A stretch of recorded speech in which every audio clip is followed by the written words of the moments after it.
Hello guys, kain tayo. Ito ang aming tanghalian ni Bonso. Ang simpleng sopas guys. Nilagyan ko ng maraming paminta sa akin kasi hindi ako naglagay ng paminta doon nung niluto ko pa.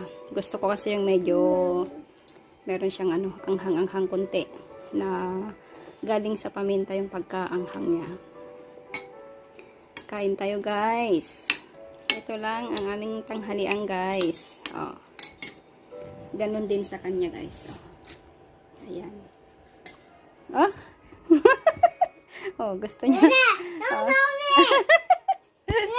Oh. So, ayan lang guys. Kain tayo.